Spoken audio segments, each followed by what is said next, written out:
હે મારા પ્રભુ, તું ખરેખર દયાળુ છે. અરે 5 વર્ષથી હું જે દિવસની રાહ જોતી હતી ને, આખરે એ દિવસ તે મને બતાવ્યો ખરો.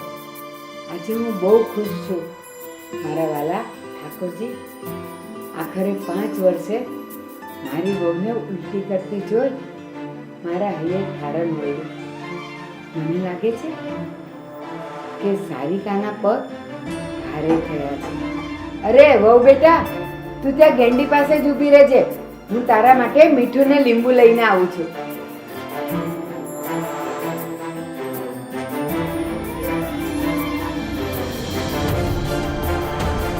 મમ્મીજી, તમે જે આ હરખાઈને બોલી રહ્યા છો ને, એવું કશું જ નથી. મને એમાં 3 દિવસથી તાવ બહુ આવે છે, પેટમાં દુખા કરે છે અને ચક્કર પણ આવે છે. તમે જે વિચારો છો ને એવું કાંઈ જ નથી. કોઈ દિવસ નહીં. અને આજે આટલા હરખમાં કેમ બોલ્યા મમ્મીજી? હે ભગવાન, મારી આશા પર પાણી ફરી વળ્યું. મને લાગે છે કે હું દાદી શબ્દ સાંભળ્યા વગર જ આ દુનિયામાંથી જતી રહીશ. સારિકા, હજી તારે કેટલો સમય લેવાનો છે? અરે તારા લગ્નને તો 5 વર્ષ થઈ ગયા અને તો પણ આપણા ઘરે પારણું નથી બંધાયું. પણ સારિકા, અત્યાર સુધી તો મેં તને કાંઈ નથી કીધું, ક્યારેય નથી કીધું. પણ હવે મારા હૈયે દાદી બનવાના અભરખા જાગ્યા છે બેટા, અભરખા જાગ્યા છે.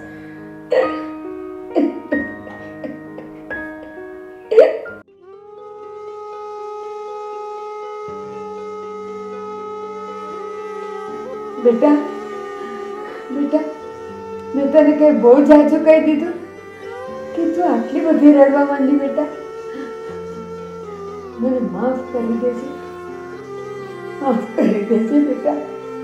અરે ના મમ્મીજી, આવું કાંઈ જ નથી. તમે મારી માફી ના માંગો. તો બેટા તું આટલી બધી કેમ રડે છે? બેટા, તું મને કંઈક વાત કરવી તો મને ખબર પડે. પણ તું આટલું બધું રડે, આટલા બધા આંસુડા પાડે એ મને ન ગમે બેટા, મને ન ગમે. મમ્મી, 5 વર્ષથી હું પરણીને આ ઘરમાં આવી છું, પણ હું માત્ર આ ઘરની વહુ જ બની શકી છું. તમારા દીકરા અભયને જરા પણ નથી ગમતી. હા, એ મને વારે વારે દેશી ગામડીને ધિક્કારે છે. અને મમ્મીજી, અભયે ક્યારેય મારો પત્ની તરીકે સ્વીકાર કર્યો જ નથી. તો તમે જ વિચારો કે આ બાળકનું દુનિયામાં કઈ રીતે લાવું. હું પણ તમારી માફક સ્ત્રી જ છું. મારા હૈયે પણ મા બનવાના મળખા જન્મે છે અને સવાર પડતા જ મૃત્યુ પામી જાય છે. બેટા તું આમ રડ નહીં. રડવાથી ક્યારેય કોઈ મુશ્કેલી ટળતી નથી. બેટા તું તો કેટલી હિંમત વાળી છે. એટલે તો હું હંમેશા તને વહુ દીકરા કહીને જ બોલાવું છું. જાણું છું હું દીકરામાં તો ન ઠરી. અરે બાપ વગરનો છે અને એને પેટે પાટા બાંધીને ઉછેરીને મોટો કર્યો છે. બેટા, એ તો સાવ નાલાયક છે. એને કોઈ જવાબદારીનું ભાન નથી. બસ ખાલી પૈસા કમાવાની જ ખબર પડે છે. પણ બેટા હવે આપણે બંને થઈને જ એને સુધારવાનો છે. જો તું મને સાથ આપે ને તો હું જેમ કહું ને એમ તારે કરવાનું છે. બેટા હું તને કાનમાં કહું. મમ્મીજી, તો કાનમાં શું કામ? તમારે જે કહેવું હોય તે કહી શકો છો. ના બેટા, અરે દિવાલને પણ કાન હોય છે. હા, હું તને કાનમાં જ કહું.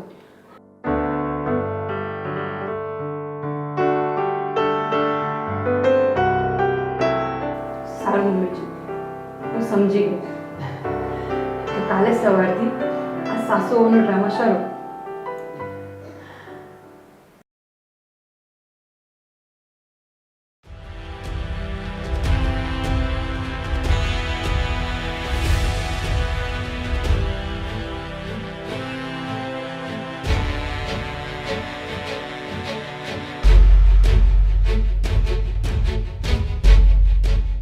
પણ તો તું સમજતી કેમ નથી? મેં તને કીધું કે મારે જાત્રાએ જવાની ટિકિટ આવી ગઈ છે. હું આવી જાઉં પછી તું પિયર જજે. હું ક્યાં તને ના પાડું છું?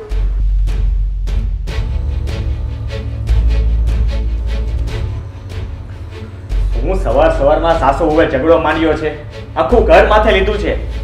શું છે મમ્મી, શું થયું? શું આ ગવાર સાથે તું લમણાજી કરે છે?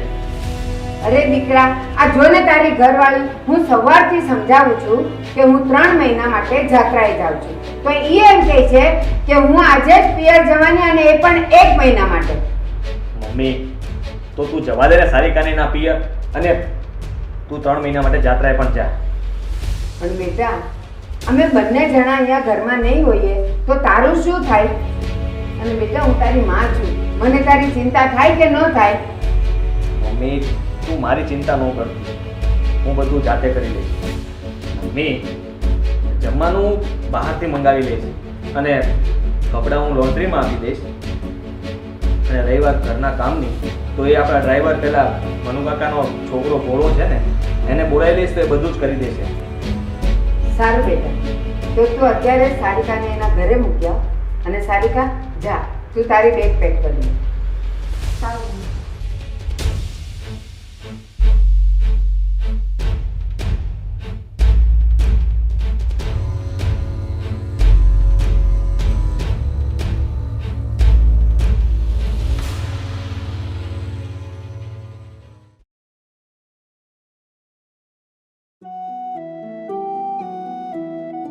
આવો, બેસો. ડૉક્ટર, તમે તપાસ કરો ને, હું આવું. શું નામ છે તમારું? સારિકા અભય મહેતા.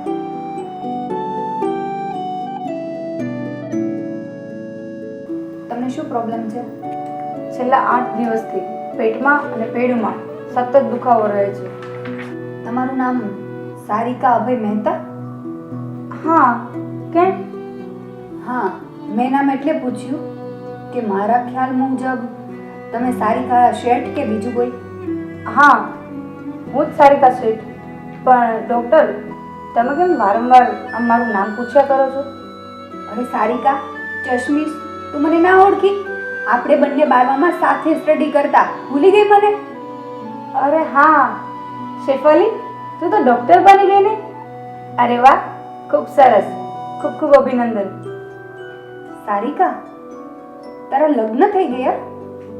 શું યાર, આ સાડી, આ બિંદી, તું તો જાજરમાના રજવાડાની ટિપિકલ વહુ લાગે છે.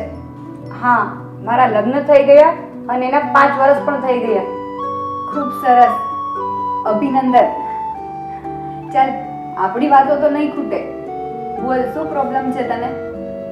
શેફાલી, મને ઘણા દિવસથી સતત પેટમાં અને પેડમાં દુખાવો રહે છે. ચાલ, હું તને ચેકઅપ કરી આપું છું. હાથ આપતા રહો.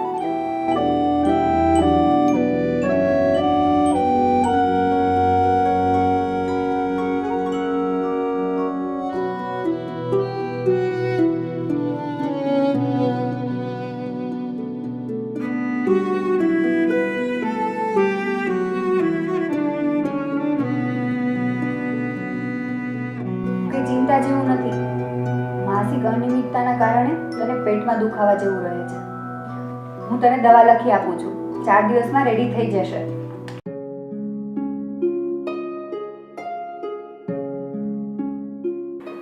પણ તારે 4 દિવસ પછી ફરી બતાવવા આવવું પડશે. એ બહાને આપણે ફરી મળીશું.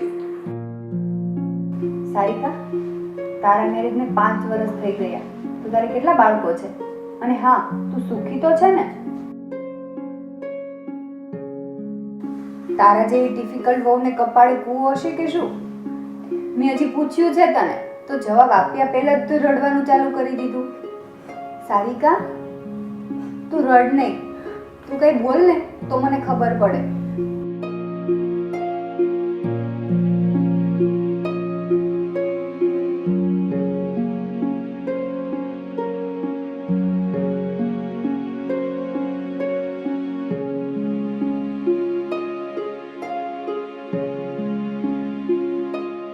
અરે યાર, તું આ 5 વર્ષમાં તારા પતિને ના પટાવી શકી કે તારો પતિ તને ના પટાવી શક્યો?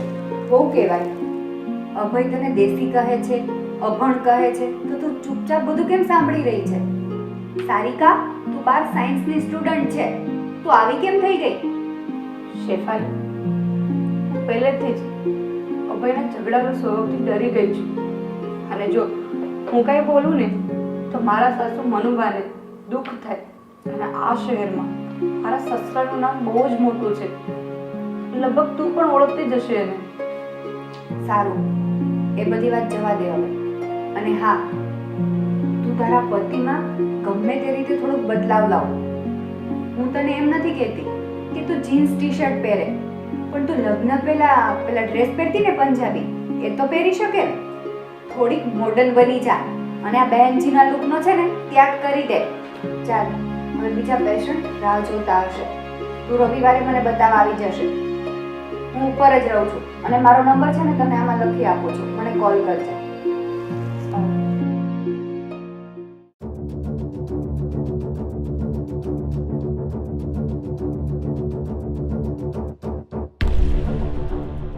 શેફાલી, હવે બોલ, હું કેવી લાગુ છું? અરે વાહ સારિકા, તને જોઈને તો કોઈ પણ છોકરો તારી સાથે મેરેજ કરવા તૈયાર થઈ જાય. તું કુંવારી છોકરી હોય ને એવી લાગે છે. થેન્ક્સ કે તે મારી વાત માની. તું મને એ કે હું તને હગ કેમ કરું? અરે, તારી મસ્કા મારવાની આદત બિલકુલ ના ગઈ. મારી તબિયત હવે એકદમ સારી છે. એક મિનિટ.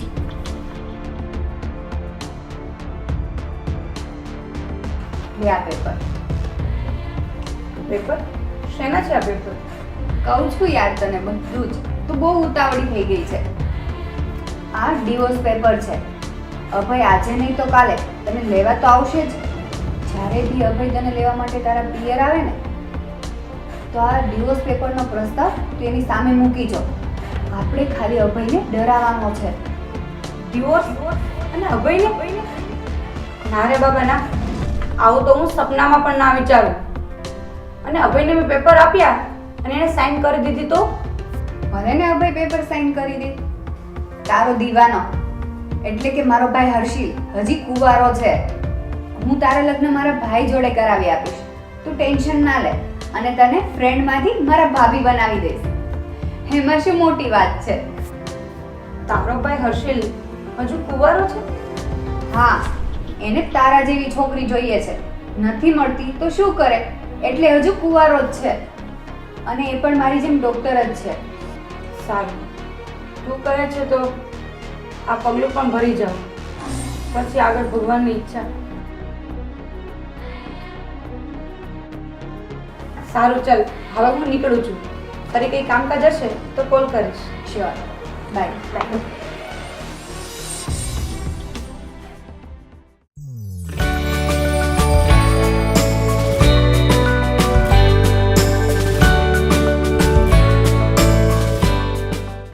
આવો તમારે દા, કેમ છો? મજામાં? બસ મજામાં હો. તમે કેમ છો? પપ્પા, સારિકા ક્યાં છે? દેખાતી નથી. સારિકાના બેડરૂમમાં છે. તમે અહીંયા બેસો, હું તમારા માટે ચા બનાવી લઉં. ના ના પપ્પા, તમારે કોઈ તકલીફ લેવાની જરૂર નથી. હું સારિકાને તેના રૂમમાં મળી લઉં અને પછી આપણે સાથે ચા પીએ ને. હા સારું, જાઓ તમે મળી લો.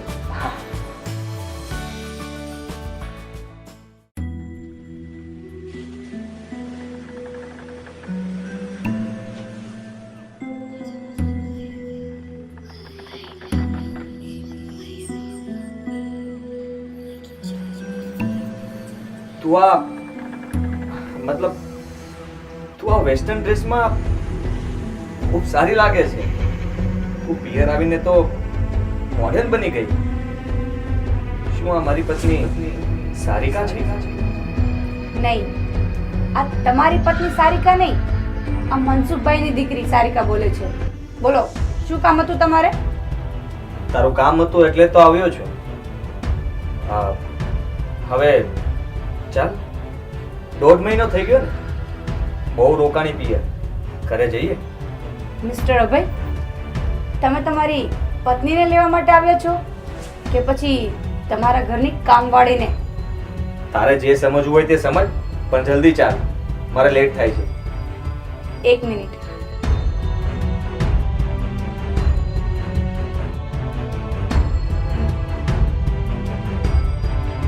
આર્યા ડિવોર્સ પેપર, આના પર મેં સાઇન કરી દીધી છે. તમે પણ સાઇન કરી દેજો, એટલે આપણું આ એકતરફી લગ્ન જીવન પણ સમાપ્ત થઈ જાય. જાઓ, તમે તમારી રીતે તમારું જીવન જીવો અને હું મારું. આજથી તમે છૂટા છો. હા, શું તું મારી સાથે છૂટાછેડા લેવા માંગે છે?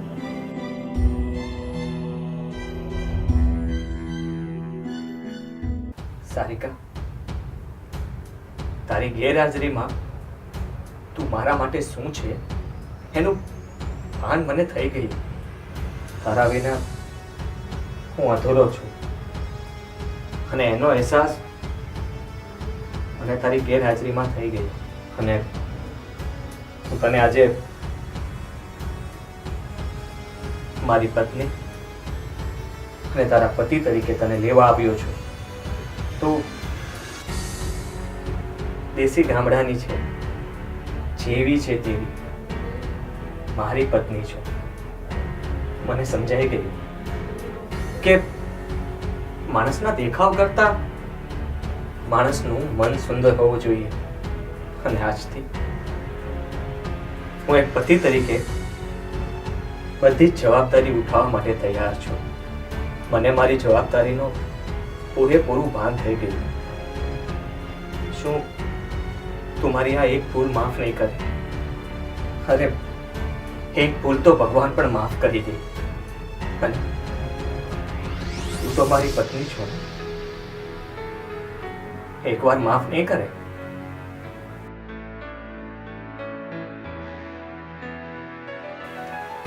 ભાઈ, તમે પપ્પા સાથે નીચે હોલમાં બેસો, હું કપડાની બેગ પેક કરીને આવું છું.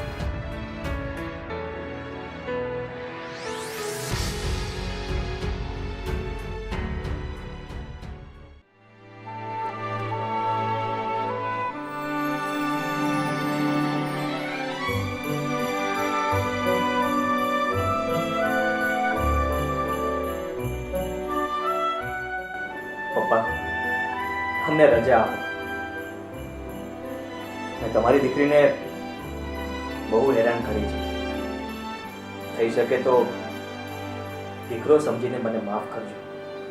અરે ભાઈ, તમે મારા દીકરા જ છો અને જમાઈ માફી માગે ને એ સારું ન લાગે. બસ તમને તમારી ભૂલ સમજાઈ ગઈ ને એ જ અમારા માટે ઘણું છે. બસ હવે જે થયું એ બધું ભૂલી જાઓ. હવે જિંદગીની નવી શરૂઆત કરો. બસ સમજો, જાગ્યા ત્યારથી સવાર. સારું. જય શ્રી કૃષ્ણ.